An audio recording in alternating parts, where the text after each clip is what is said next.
Dear students, myself Dr. Manisha Mathur, Associate Professor Botany Department, SPC Government College Ajmer. हम पढ़ रहे थे modifications of root. पिछले lecture में हमने स्टोरेज रूट्स के बारे में पढ़ा था। आज हम पढ़ेंगे modifications of tap root for better respiration. Respiration के हिसाब से जब रूट अपने आप को मॉडिफाई करती है to increase the respiration. Now the plants growing in saline, swamps, marshy places and salt lakes are called halophytes. ऐसे plants जो कि saline water में grow करते हैं, swamps में grow करते हैं, दलदल में जो grow करते हैं, marshy places में grow करते हैं, salt lakes नमक वाली जो lakes होती हैं उनमें grow करते हैं, वो halophytes कहलाते हैं।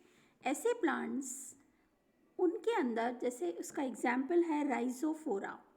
Rhizophora is a plant which grows in swampy areas, mangrove areas. Mangrove areas दलदल वाले जो areas होते हैं वो कहलाते हैं mangrove areas या swampy areas. तो ऐसे plants के अंदर कई roots आ जाती हैं ground से बाहर. Many roots come out of the ground और ये जो roots होती हैं ये negatively geotropic होती है. Normal जो roots होती हैं they are positively geotropic.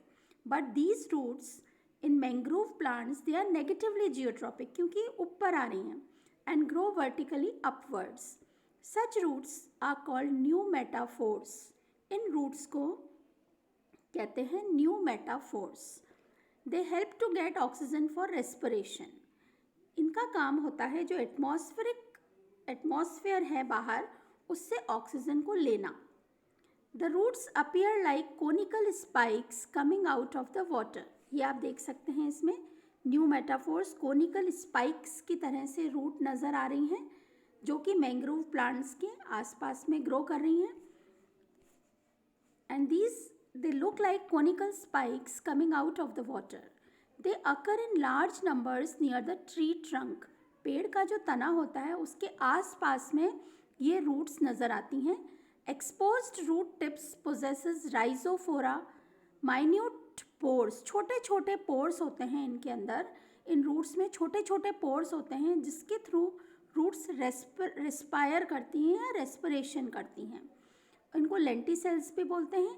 Example है rhizophora. ऐसे प्लांट्स का एग्जाम्पल है rhizophora, Avicennia, Sonneratia, Heritiera found in Sundarbans Bengal. ये आप देख सकते हैं इसमें. यहाँ पर हम ये देख सकते हैं छोटे छोटे छेद नज़र आ रहे हैं. These are holes which are used for respiration. ये एक न्यू मेटाफोर का डायग्राम है. This is again the diagram of mangrove plant. Pneumatophores निकल रहे हैं. ये तो नॉर्मल रूट है नीचे वाली और ये ऊपर ब्रीथिंग रूट्स हैं. न्यू मेटाफोर्स ये आप देख सकते हैं actual diagram. These tree trunk के पास में कई न्यू मेटाफोर्स बाहर आ रहे हैं. नेगेटिवली जियोट्रॉपिक रूट्स बाहर आ रही हैं.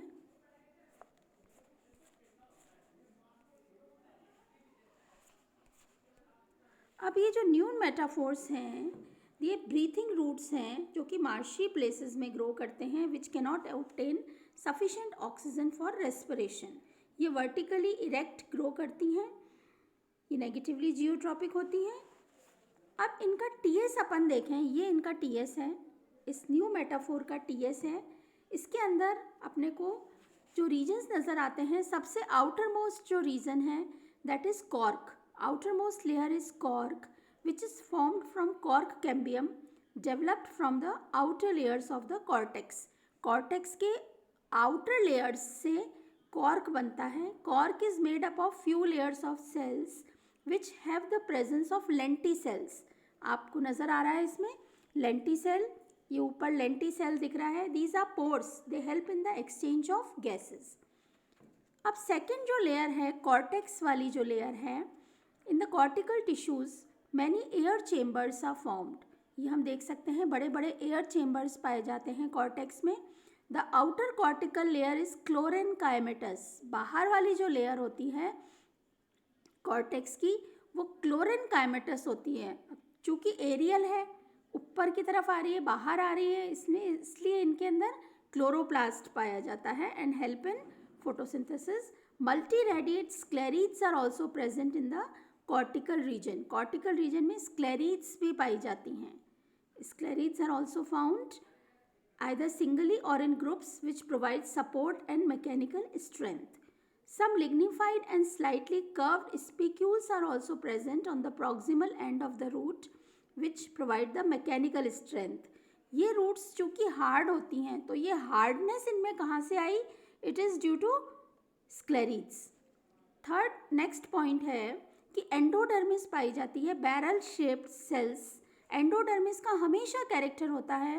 The characteristic feature of endodermis is presence of barrel-shaped cells.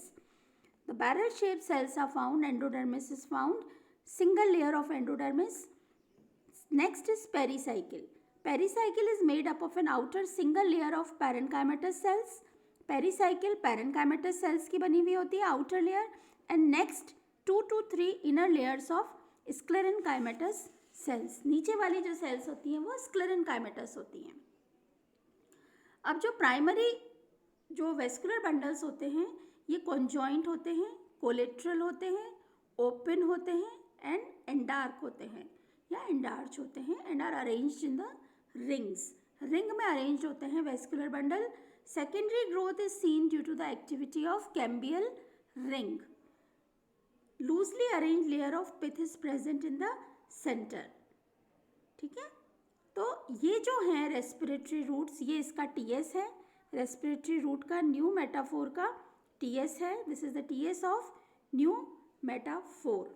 So they are therefore respiratory roots. Common examples of plants which are showing respiratory roots are Heritiera, Bengali में सुंदरी बोलते हैं, which has given the name to the Sundarbans. सुंदरी plant जो है और इसकी वजह से बंगाल में सुंदरबंस का नाम है क्योंकि बहुत ज़्यादा मैंग्रोव वेजिटेशन उगती है वहाँ पे. राइजोफोरा है. So this is all about the respiratory roots. Modification of root for the purpose of respiration. In the next lecture we will deal about the. अच्छा, अब एक और है इसमें आपका टॉपिक जो है रिप्रोडक्टिव रूट्स. रिप्रोडक्टिव रूट्स क्या होती हैं? एडवेंटिशियस बड्स जो होती हैं sometimes grow on roots. Roots के ऊपर कुछ एडवेंटिशियस बड्स ग्रो हो जाती हैं and serve as means of reproduction. Next नया प्लांट उसमें से उग जाता है. Plantlings arise from the base of many garden plants in this way. Root cuttings are the main mode of reproduction in Trichosanthes dioica, sweet potato and ipecac. Podostimacy propagates through roots. Such roots are therefore reproductive. ऐसे plants जिनका propagation roots के द्वारा होता है, these roots are called reproductive roots. Adventitious roots of some plants help in vegetative propagation by developing buds. Main example है इसका sweet potato. Sweet potato के अंदर buds develop हो जाती हैं जिससे कि नया plant उग जाता है. So, adventitious roots of some plants help in vegetative propagation by developing buds that give rise to new shoots. Example is sweet potato. So, आज हमने कर लिया modification of root for the purpose of respiration and modifications of the root for the purpose of reproduction. In the next class, we will study about the mycorrhiza, interaction of roots with microbes. That's all for this today. Okay.